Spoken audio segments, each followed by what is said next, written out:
Come on, it lands. It lands I've gone right. terribly. This conversation's careful. Don't be swearing now. This conversation was worth was worth going live for. So Louis, the pilots don't like. Oh, here comes a professional. We started early to talk about you before you got here. Good, which is what we managed to do. Excellent. Bruce, did you get the script, Bruce? Yeah. I'll read it tomorrow. I didn't get it. Yeah. So we were just talking. You're saying that the Phantoms don't land nicely, Louis, or pilots don't like it because of that. I know what you mean. Yeah. But elaborate. And granted, come on. Whoever gets a Mavic, the form factor, the bending of the arms, and all of that makes it quite a compelling machine to carry around. The Phantom with those fixed legs, if it's a bit windy, it usually tumbles. Yes. So yes, that's just bad positioning for me. People that can't get it off the ground without it falling over. They can't. It's positioning and flying. Come on, shut up. You're getting Mark Maverick. You're getting yourself Mark Maverick Mitchell. Come on. Evening gigs. My P4 Pro flies really well, I must admit, and I love it. But I never had a problem with it tipping over on landing or taking off. I don't know why that is. Mine just works.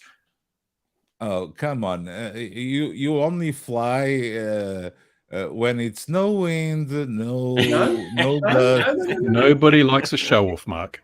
No, exactly. It flies in 20 miles per hour winds, which is roughly its limitation. So I fly it in its top wind speeds, 20, 22 knots or whatever. I'll fly it at that level, and I can land it quite happily in 22 knots. Yeah, in that kind of wind level. Yeah. How many spare propellers do you have? Absolutely none. Dozens. I have none actually, because I'm down to the last ones, I think. So hopefully I don't damage them. Yeah, that's the issue. Actually, I don't know what I've done with that Phantom 3. Do you know what? A, I don't know what I've done with it, and B, I was thinking about it the other day. I've never knocked a prop on my Phantom 3 Pro. I've still got a set of spare blades from. I've only flown it once. I know from the first. Packing. Okay, surely geeks. Yes, well, that's tomorrow, isn't it? But I don't think I've ever flown it in 22 knots. Is what I'll say to that, though. I don't think I have. I can't think I've done. The thing is, when you're flying, in winds or top winds, and you get caught out, because people do get caught out, you can get gusty, you can end up flying in 24 knot winds or 26, where you're really going to start fighting the wind. The kicker is, when you come back round to land, you've just got to think about it a bit more. Now, a multi-rotor can land in any direction, which is great because it doesn't have to be facing you or whatever, but it's down to the pilot to line it up and to be able to control it in any orientation. Just because it can fly. Don't you just press return to home? Hey, that's what I do. I actually really don't like using it. Did you get Maverick to be calling from UK? Because we have Maverick, he can fly anything. Come on. I can crash. More like Goose. I think we got Goose. I can crash anything and all, to be fair. But when you come back to land, it's about if you pilot, if when you learn to fly and you can land, you're used to it in any orientation. Shouldn't matter if the aircraft's nose onto you or not. If you line yourself up with the winds right, when the wind does pick up, if you can, either reposition yourself if you can, so the wind's blowing in your face and you're bringing the aircraft with its back to you, so everything's a normal way. That's the best way to do it, and you can get it down nicely. A good 45-degree descent into the wind is always nice. That'll keep it moving gently, nice 40. Instead of coming down vertically, just do a nice 45, because when the wind tries to blow it backwards, you're just touching down and you're just in a slight move and just stop. You'll be just fine. Disarm and let gravity take care of it. Yeah, and they always land. They always land. Yeah, you're going to get the ground at some point. It's there. No, Gravity come on. wins. Hey, Well- not all pilots are graduates from Top Gun like you, Mark. That's the problem. And when a pilot sees a problem with a Phantom, I will tell them, hey, grab it in the air. It's easier to grab it in the air.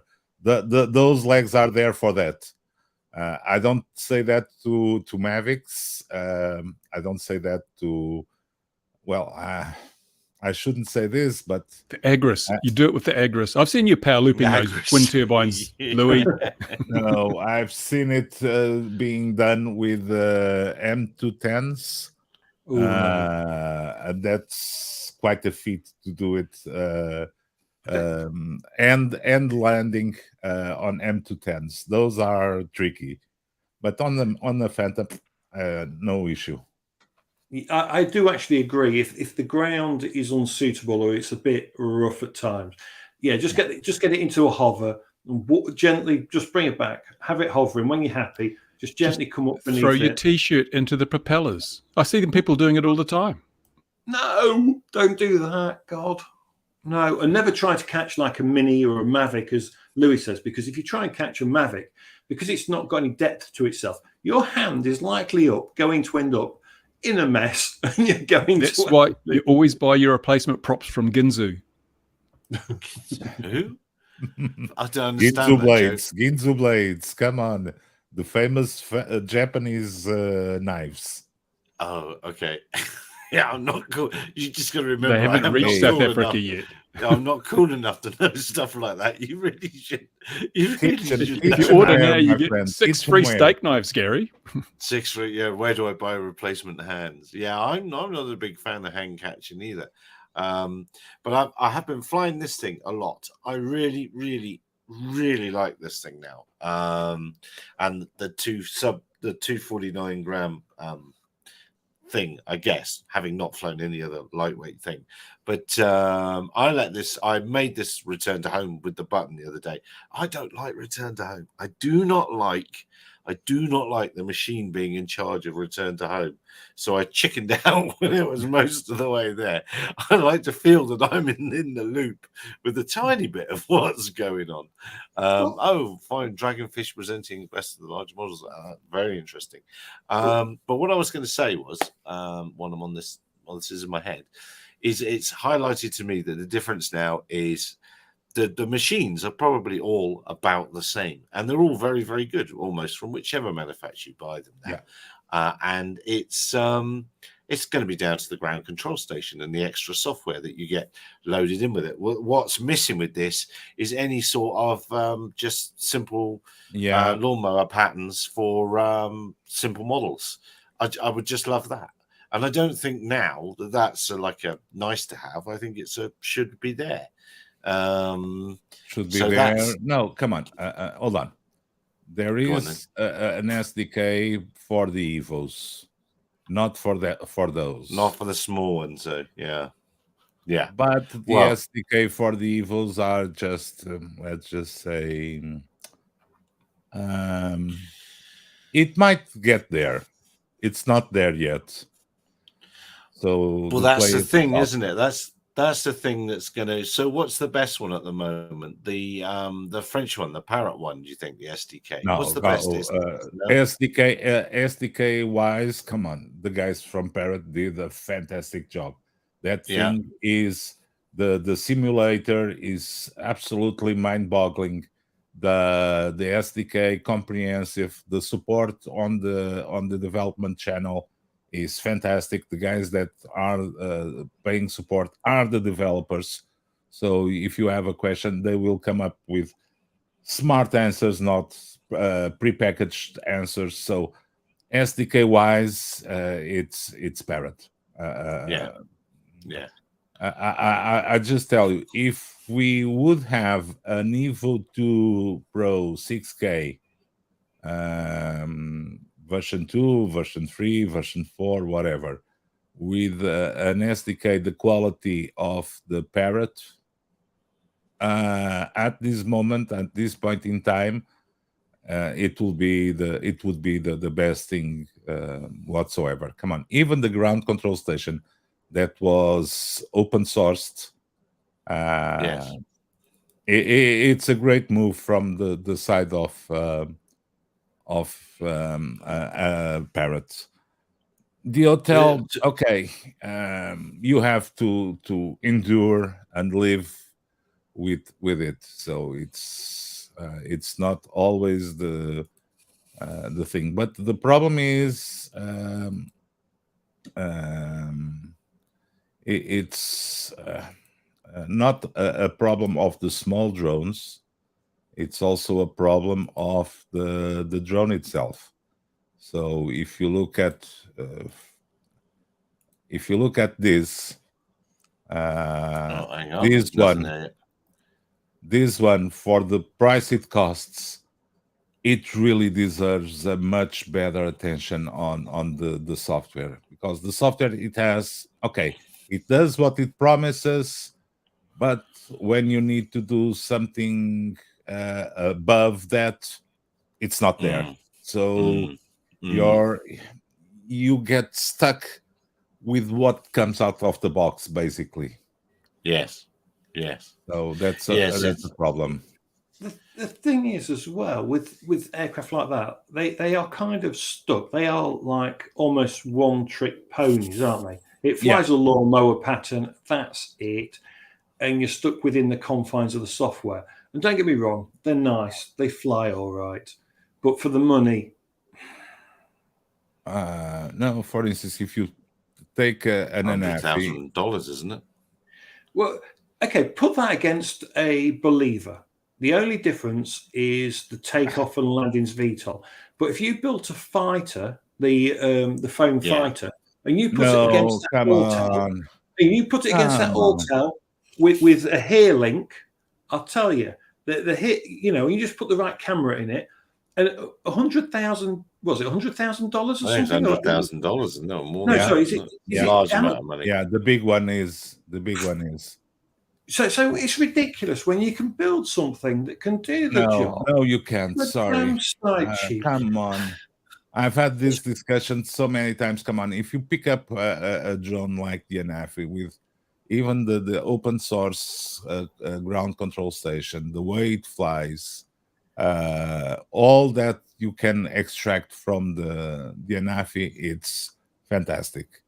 The problem is it's not there. But yeah, for $1,000,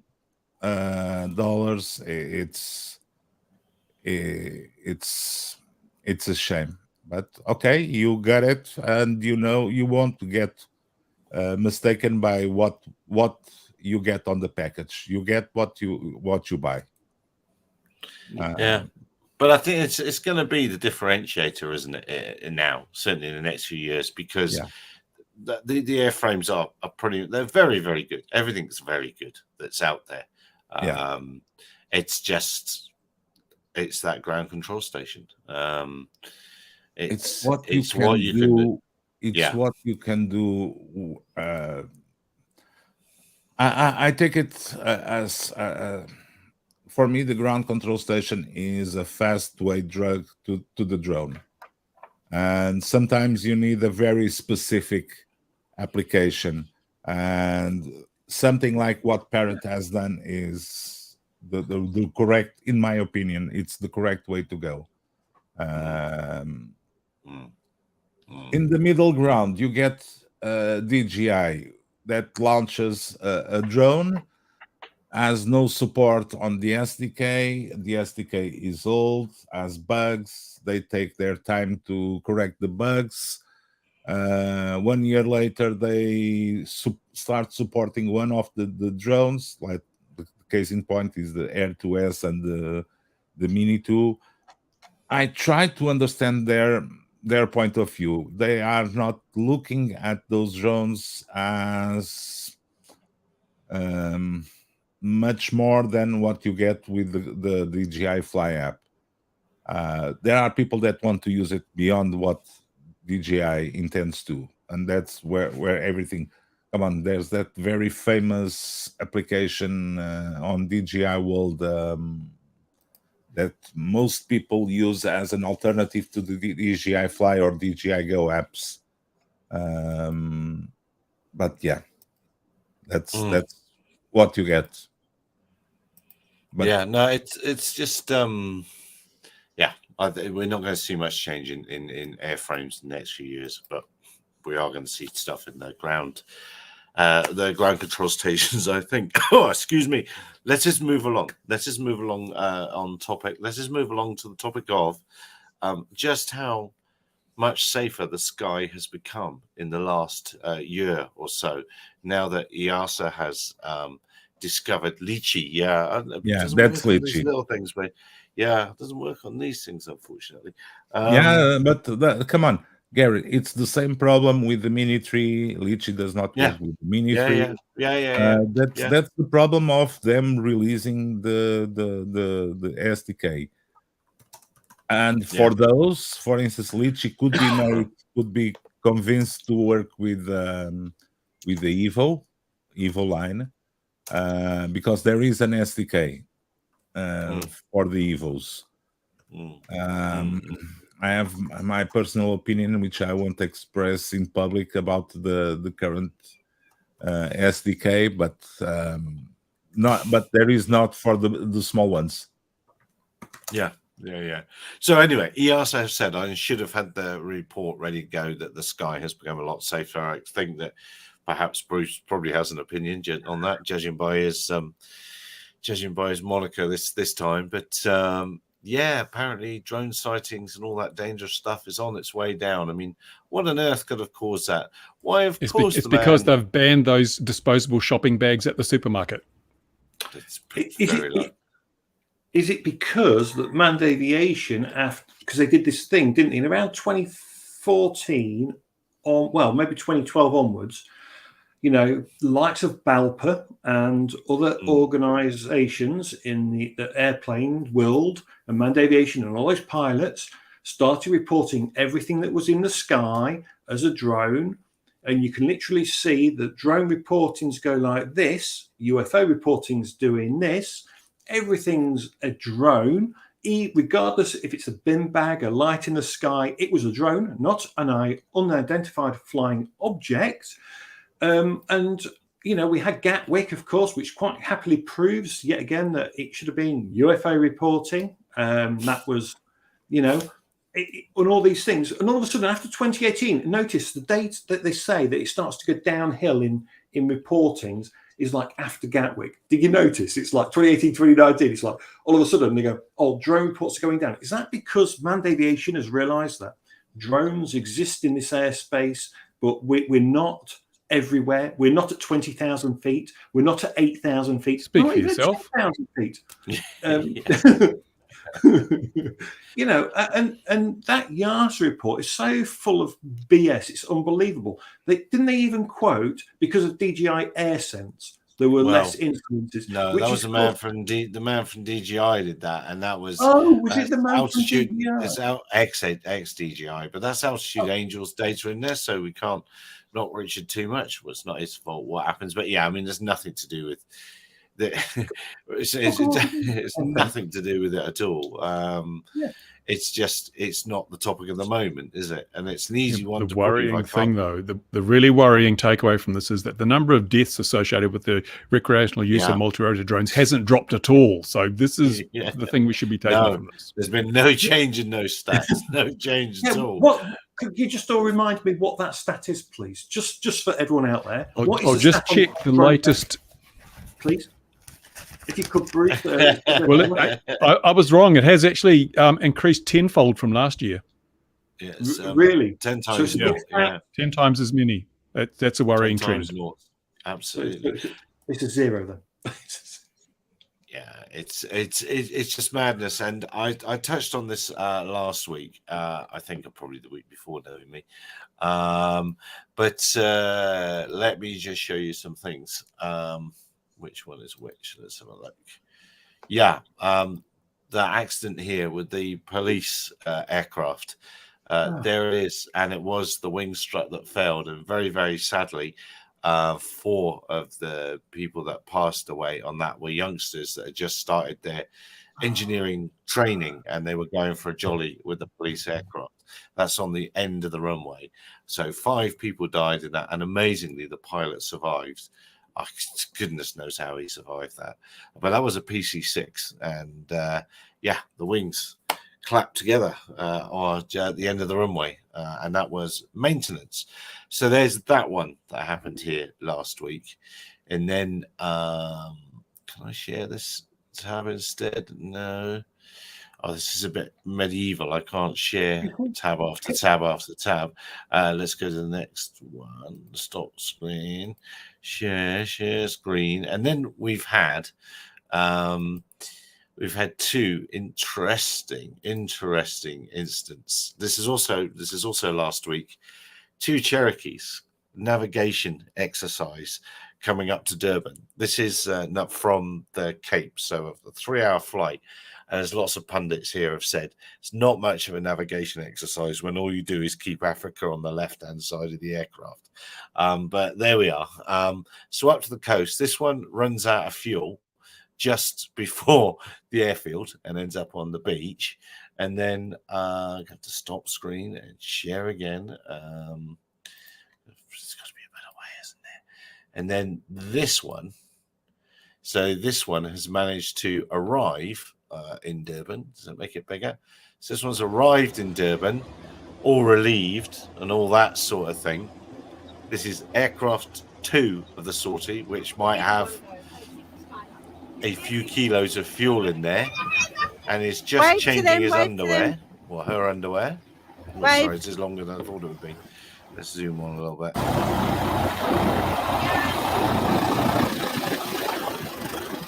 It does this. One on the beach and one in the fence. So what's my point? What's my rant is? It's come on, manned aviation, sort your act out. We are being condemned left, right, and centre. That's just in South Africa. Last month in America, I have got my ranty head. I'm not going to show you the video because you don't need to see the video. You just need to see the headline. The 21 fatal plane crashes of August in America, August this year. And I think there's been a further 7 fatal accidents. Yeah, but I'm just happy now. Just fortunately, less than 2 weeks away from the first phase of remote ID for drones in the USA, and this will fix it all. It'll fix everything. It'll fix absolutely everything.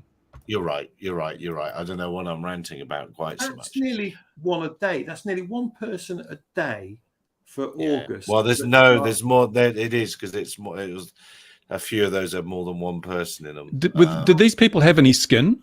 Because apparently, if they'd had skin, this wouldn't have been a problem. It would have been in the game.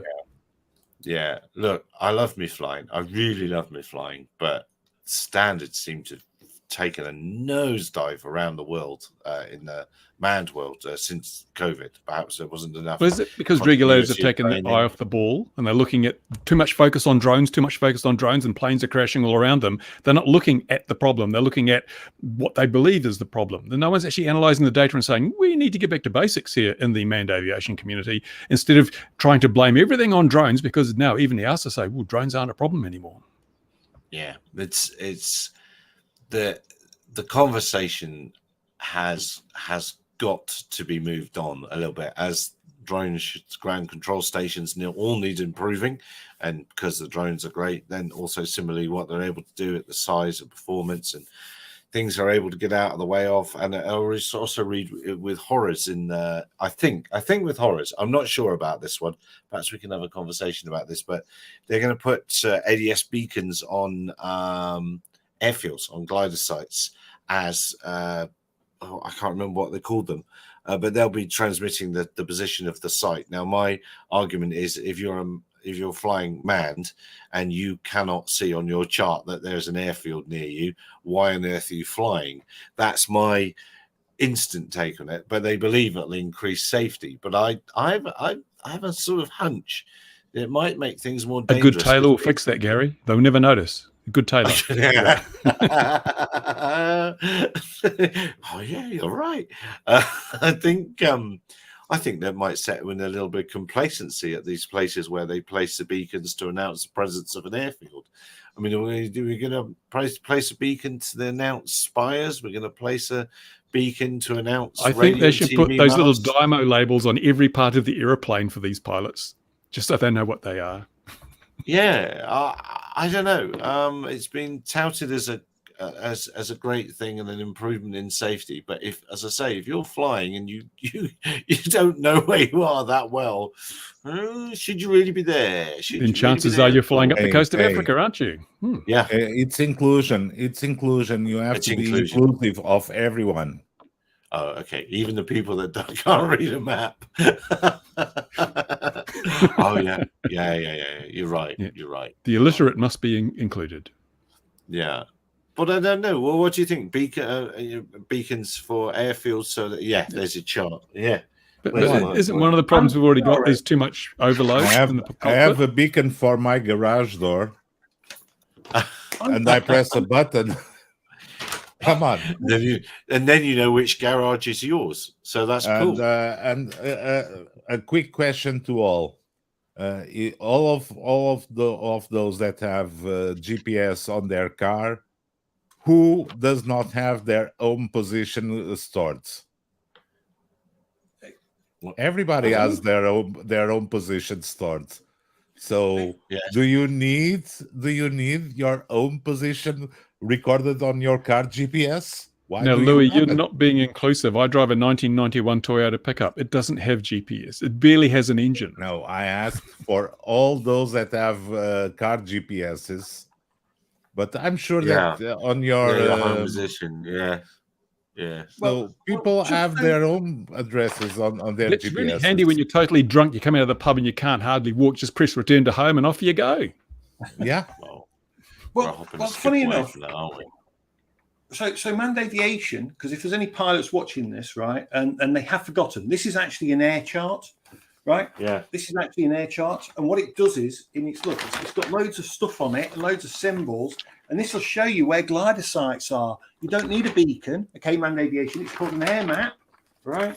But won't that obstruct your view out of the cockpit window when you're holding it up trying to find out where you are?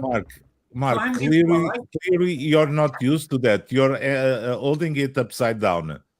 No, that's the right way of actually. We have to do that in the Southern Hemisphere, Louis. It's a rule. You've got to have your maps upside down here. So we can read it, yeah. It tells you about airspace and everything. It's crazy. I mean, it's a proper air map. I mean, it comes with an IQ test. Can you refold it? Oh, no. I was just wondering where I've lost mine. But it's crazy. Somewhere. Why should an airfield need why should it need any kind of beacon on it to say I'm here? Actually, if you're going to do that, could you imagine if that did that for all the hundreds of glider sites in the UK, for example, and then you went, well, hang on a minute, what about all the model flying sites? What about all the farmers' sites where they take off from?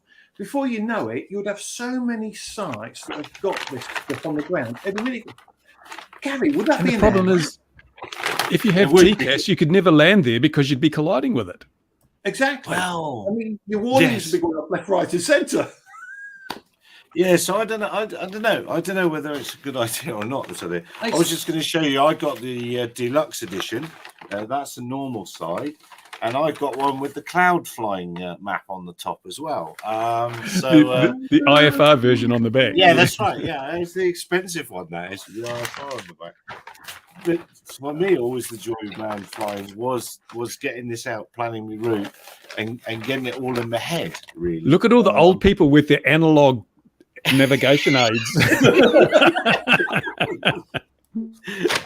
Oh yeah, it's true. It is true. It is funny enough. I do actually have. I was looking at. I might do some flying soon. I do have my digital one here as well. So, with Mark's paper charts. So should we make all the drone pilots learn how to use one of these? Well, they should definitely be able to read it. The extra bonus is they're sequestering carbon. Green, Gary. So here's the bizarre thing, Louis. So back in 20... There's the 4th flight, Mitchell. There's the 4th flight. Yeah. So this is 2011. This is a No, 2011 air map. So when I first started out, there was no such thing as drone assist. There was no app, no nothing. And I had to follow the rules of the air according to this air map. I had to learn to read an air map. It's part of your test, your GVC test. You actually have to learn. How do you know where you are? How do you know where you are? You need one of these. So you have to learn to read GPS coordinates and understand them. You know, it was crazy. Okay, come on, but that means that you have a GPS. No. You can look at the town. This is what I use. I am here. Exactly. It's got coordinates up here. Look, it's got coordinates up here. So you just look for the place you're on the map. Please. And I can do it old school. So you do it old school because you've got your GPS at the top, your long and lap. You can work it out. Look at your town. Work it out where you are. And relate. Get your slide rule out. Yeah, get your slide rule out. This is how it was done. Until 2015, was it 2015? 2015, I think Drone Assist first appeared. 2016. Welcome to the history of aviation, people. So 2015, 2016, this became redundant to a degree. The only thing that I still use air maps for is sometimes checking danger or restricted airspace. Because that's exactly what I was going to say. Because you've got a list of what it is on the.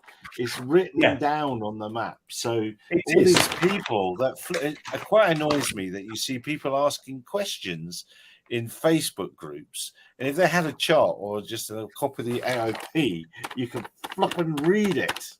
It's the one thing that I don't like about Drone Assist. So, Richard, if you're watching, sorry, I'm now going to trash your app. It's the one thing I absolutely hate because on the air maps, this information is readily available. Why Altitude Angel can't scrape that data, you know, and just take the important restricted airspace and go, these are the times it operates in and put it onto the Drone Assist app, drives me up the wall, you know. It just needs that little bit of a fix. Sorry, Richard. Well, and to Mitchell, that is why the arrows, that is why the signal towers and arrows, that is why the Altitude Angel corridors in England are called arrow corridors. That is exactly why they are called that. But I was going to just have a look at Altitude Angel and see what it does say. The thing, but you should have some. If we want to be taken seriously by the grown-ups, we've been around since 1917 or whatever it is. Anyway, but if we want to be taken seriously, we've got to start.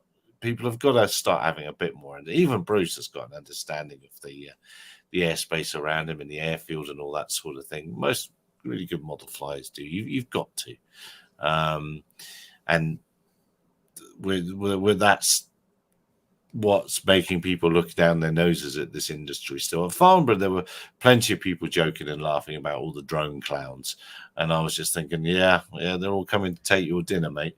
Mind you, looking at the way manned aviation is going, I don't think there are a lot of full-size flyers now that don't know enough. Yeah.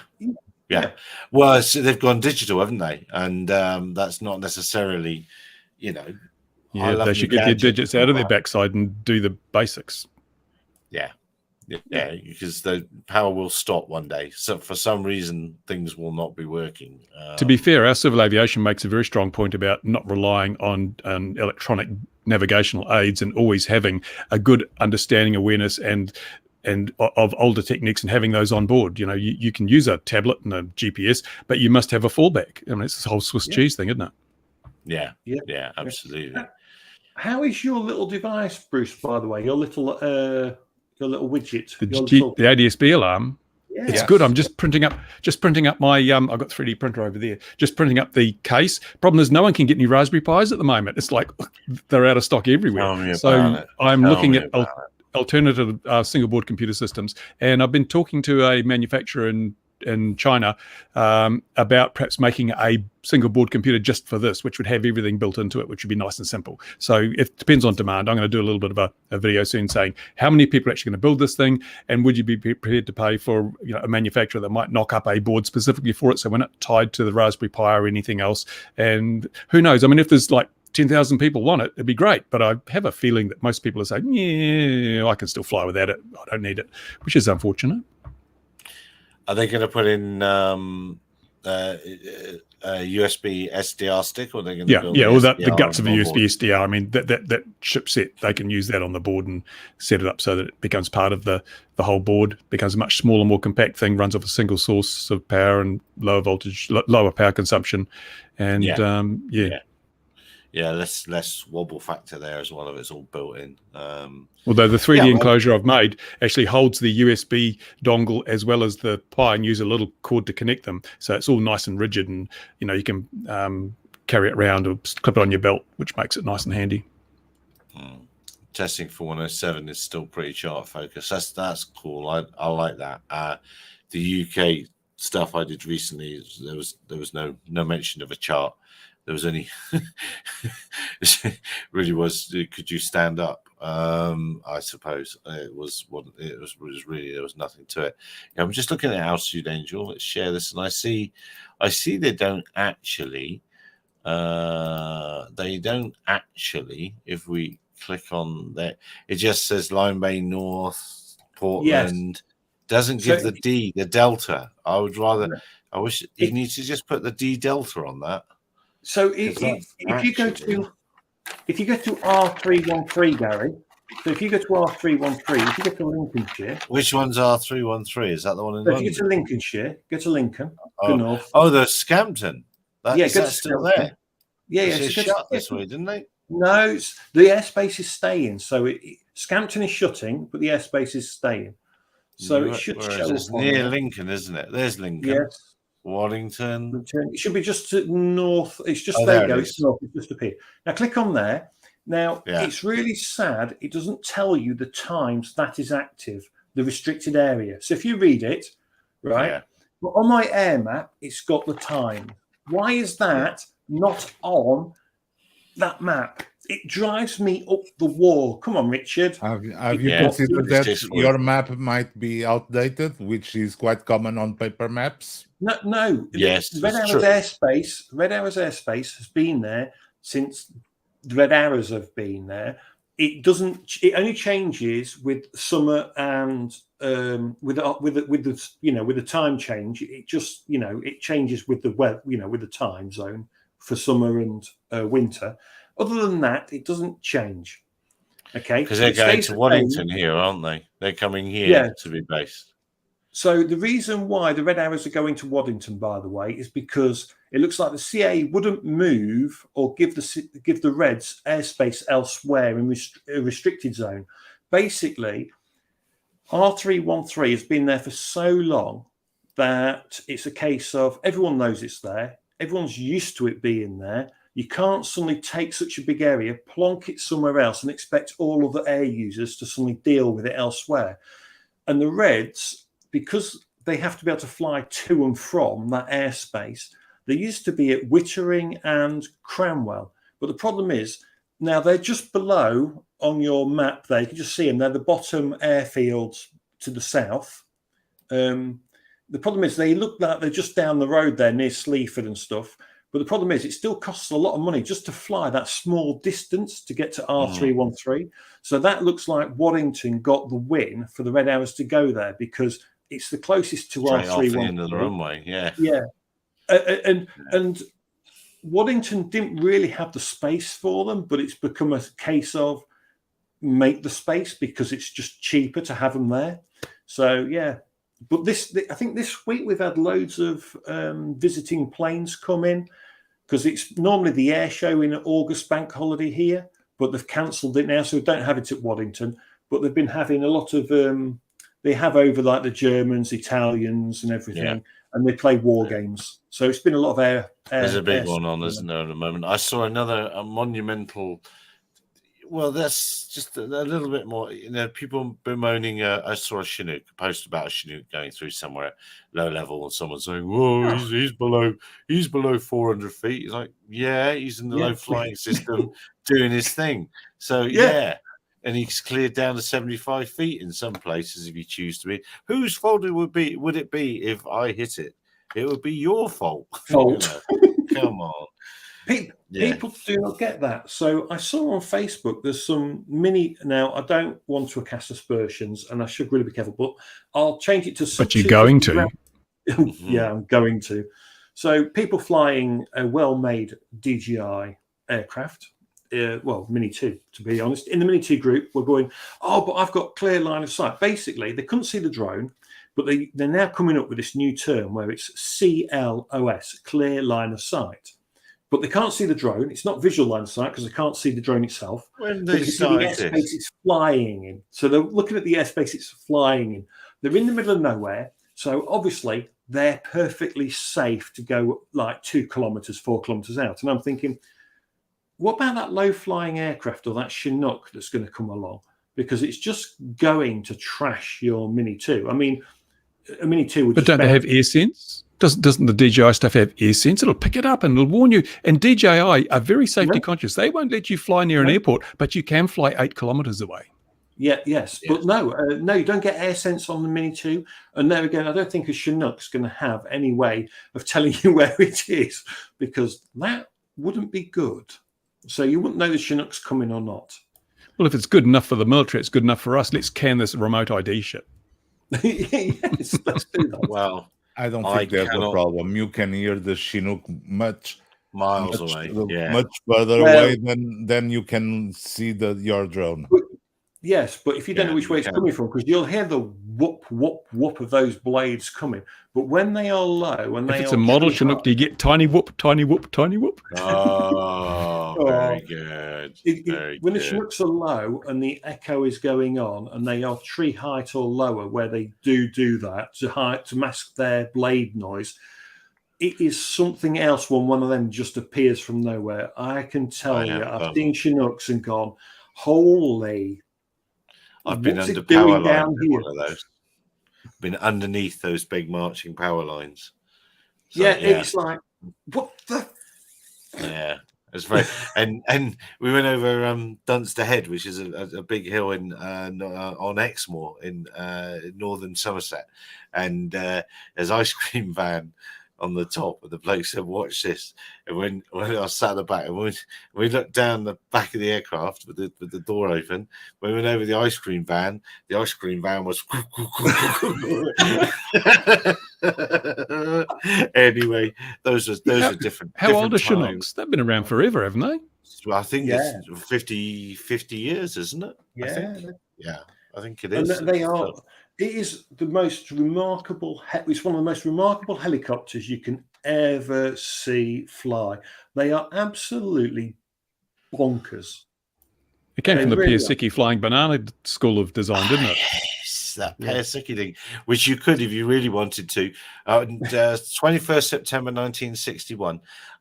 Which you could attach those Piasecki things to an airship, and it could all go horribly wrong.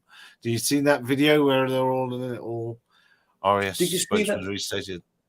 Did you see that Osprey? That American Osprey's landed, and it. I suppose something needs to happen to stop conflicts with US and their aircraft. Suggestion put forward was tracking all US. See, that doesn't work unless we have all transponders. We would actually have to have transponders, but that doesn't work. So, the Altitude Angel system is the best way, to be honest. That their superhighway to cover the whole of the UK would be the easiest way to solve all problems with the RAF. Do it until all small drones and all drones have their own beacon. Can we start by having all manned aviation do have their own beacon too? Well, that's an unreasonable position, Logan. Somewhere. That's unreasonable. It has to be both ways. So the only way to eliminate having transponders for both, the only way to do this would be to roll out Altitude Angel across their superhighway across the whole of the UK, because that doesn't rely on transponders. But the military could have a system where they could read what's going on in the sky, so they could then take the evading action for both types of aircraft. That's something called radar, right? No, radar doesn't work at that level. Not radar, no. It's their superhighway system, that the Altitude Angel system. If that was rolled out across the entire of the UK, it wouldn't actually need anything doing for drone operators or manned aviation or the RAF. It would just mean the RAF would need to be able to tap in to be able to see all flights that are going on at the right time. And it would resolve what could be a major issue, because you don't have to give transponders to any plane, be it a microlight or a paramotor or anything like that, or even, the Cessnas. Nothing would need it. Hot air balloons wouldn't need it. Nothing. But nor would a drone. A drone would not need it either, because they track everything in the sky. And at that point there, it just makes perfect sense, but it costs a lot of money, and it would be a major infrastructure bonus. That's okay. We can just raise the registration fee for drone operators. That'll cover it. Yeah, that'll cover it. I'm just looking on the chart, funny enough, because I'm looking to see if there's flow arrows. I can't remember if there's flow arrows on these ones or not in the LFA. Is she a Scottish woman? Flow arrows, but if you're flying within the LFAs, again, you should know, that drone operator should know that they're in the LFA system, wherever they are. I don't think there are flow and arrows. Where they're on the military half mils. I see there isn't on the civil ones. But the Royal Air Force has fitted FLARM to a lot of its aircraft that operate, particularly in Yorkshire, Lincolnshire, for the gliding sites. So they have ADS-B, FLARM, and Mode S, and so open glider. So the gliders know. What about a flight of geese? Won't track them. No, it won't track a flight of geese. But they did start. And I was at Shrivenham. No, I was at Waddington. Was I at Shrivenham? Was I at Waddington? I was somewhere where I was in a room with more scrambled egg on hats and arms than I've ever seen in my life. And they demonstrated the detect, sense, and avoid system. This was in about 2012, that the Air Force had tested with the Blades aerobatics team, being their twin engine thing being the puddling along aeroplane. And they were testing the visual acuity of pilots versus camera detection system. The thing was about the size of a cigarette box, and the Blades aerobatic aircraft aggressed that thing and saw birds rising, saw all sorts of things. So they do have ways and means of spotting stuff. But what I say, if you're in the valleys in Scotland or Wales and it's a nice day, you should be expecting something like that to be coming around a corner.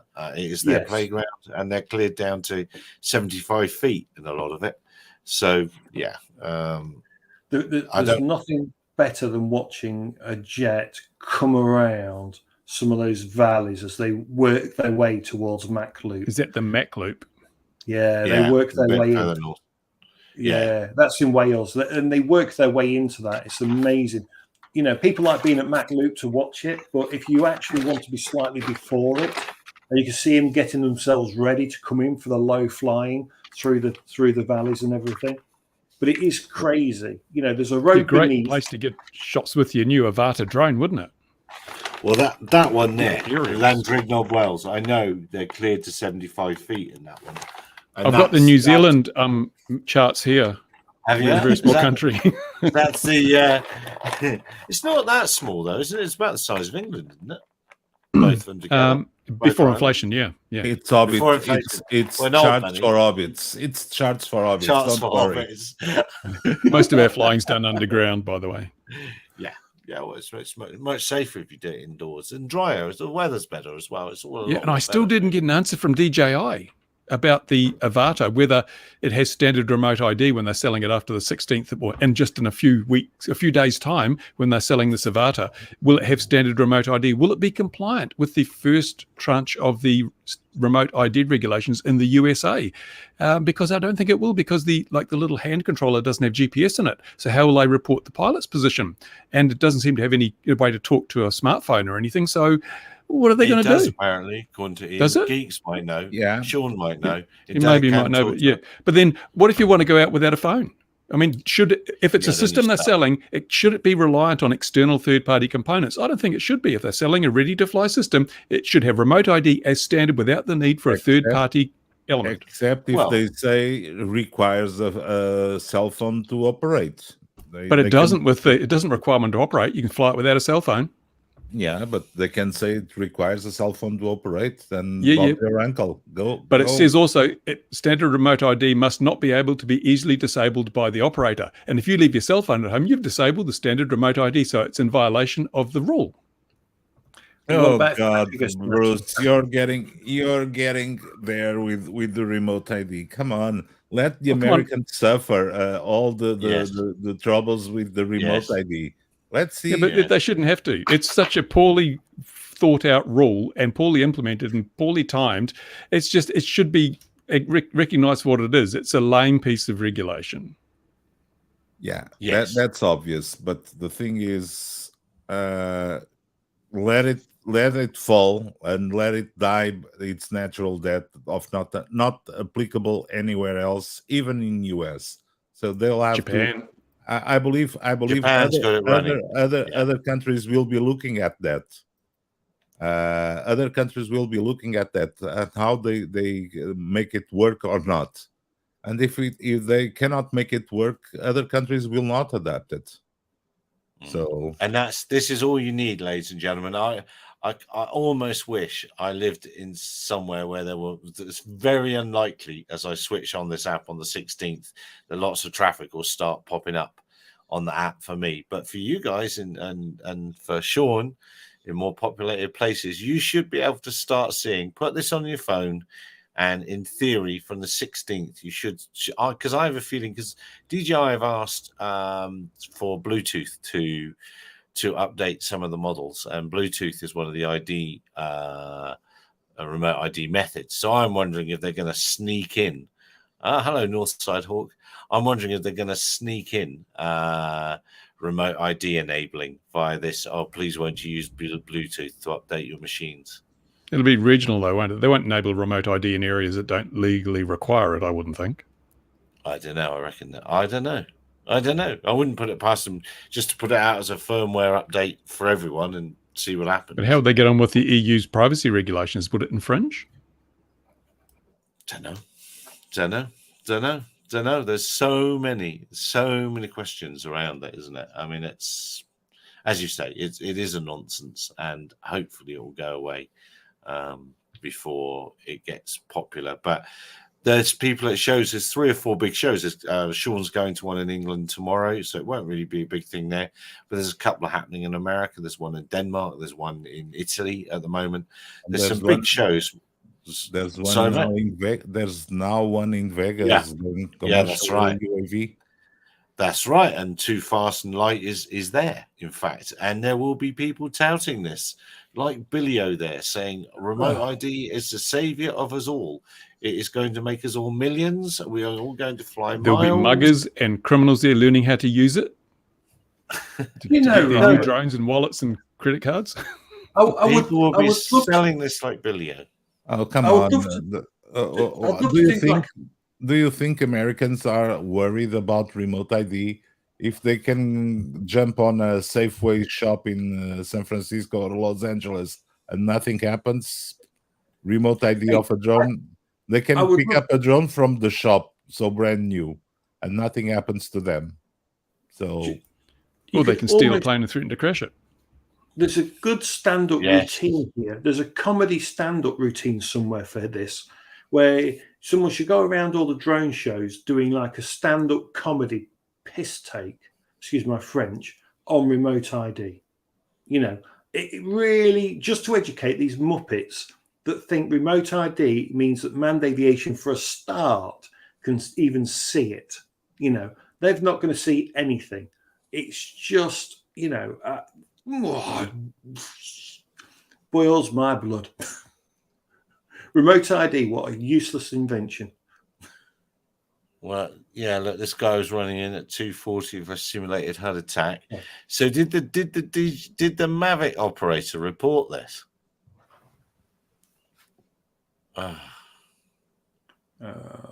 What's the result? Where we are. Recommended action. Yeah, it was a flipping Mavic operator. What a muppet. It's hardly to see a drone operator filing an airprox report. The only reason that muppet filed that report is because he thought it was my right to fly here and nobody else. Why was this a military aircraft? Oh, I get so angry. Yeah, so the UK height is down to 200. Yeah, so it's crazy, isn't it? So if you're flying legally a drone and you're keeping visual line of sight, you'll know a Texan is coming. You'll hear that thing coming. They're not exactly quiet, are they? Did the Texan pilot? No, they didn't see the drone. Neither they nor the captain saw a drone. No. What a muppet What a muppet the Mavic pilot was for reporting. Why? Why? We are told because the aircraft, the military aircraft, was flying completely within its right rules and regulations and rights. So it wasn't an airprox. It was anyway. That's my taking of it. Yeah, but you are taught, if you've done your GVC, you are taught to report, a near miss or an airprox, regardless. You are, and why a near miss must be when the drone pilot did it well. He reported. Yeah, he reported as he should have done. To be honest, yes. I mean, muppet. Just terminology, near miss. How does that work? I mean, a near miss implies a hit. Almost missed, but it hit.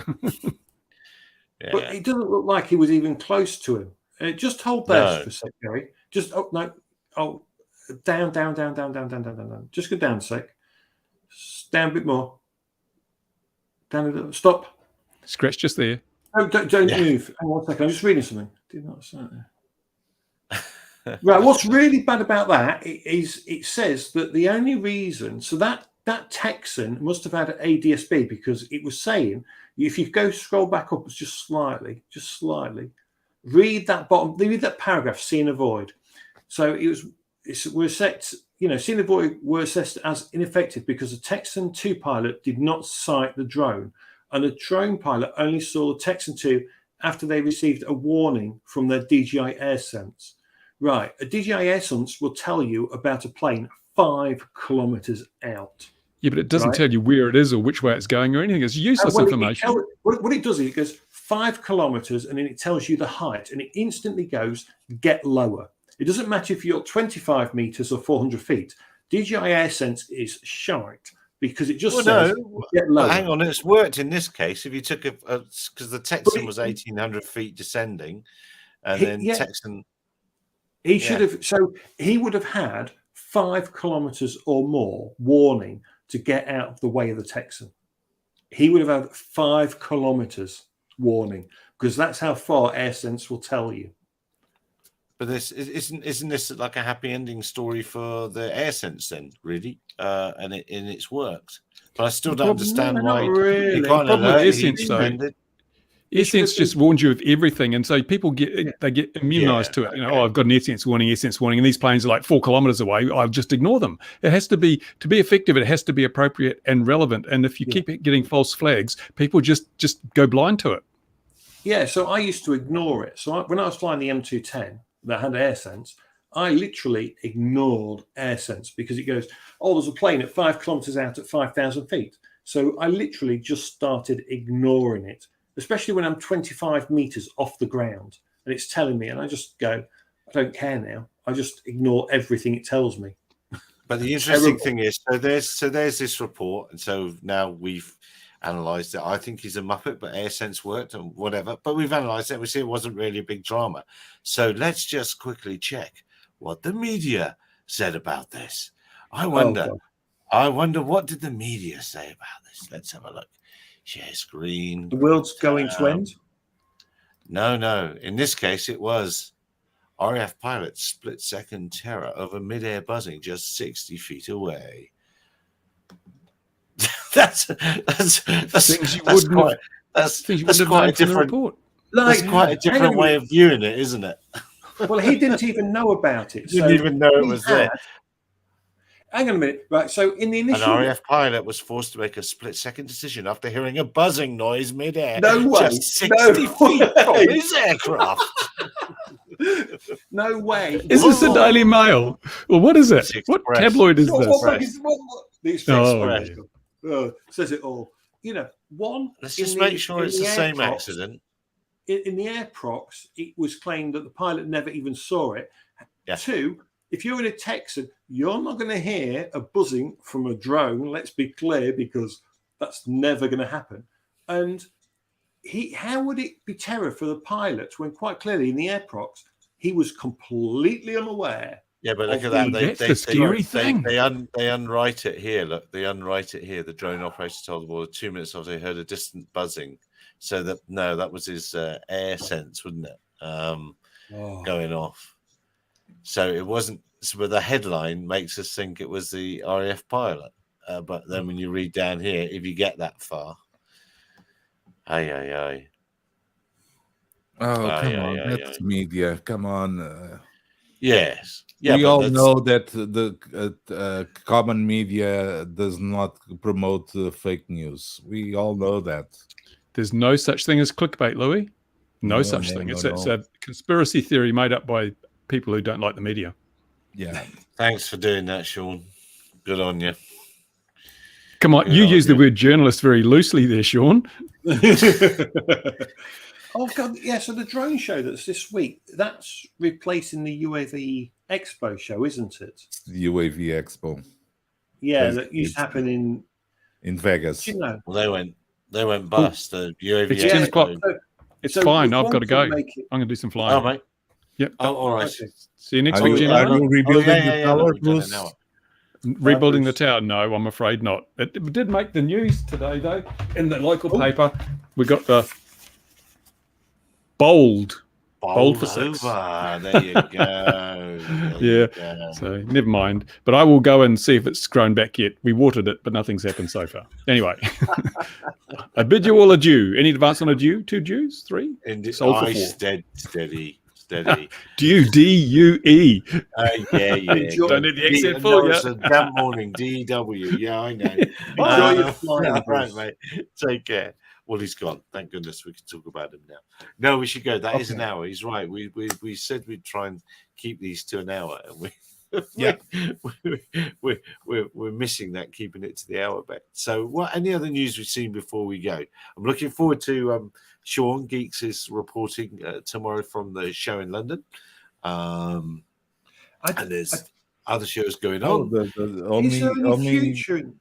The news of the week is Ian is playing the pirate, and they did an instructional video on how to hack the DJI FPV and the DJI Avatar, whatever its name is, to FCC. Yeah, he's like that, isn't he? Yeah, he's So next that's why he isn't here, because I'm sure he got himself an eye patch and is now on the Jolly Rogers bandwagon. yeah, absolutely. Yeah, no, he's driving tonight. No, I think that's probably about it. I think I'd say looking forward to seeing what Sean has to say tomorrow. And we'll see you all again 2100 GMT next week. Look after yourselves. Perhaps there'll be more news in this coming week. Cheers all. Take care. I'm not ready with the button.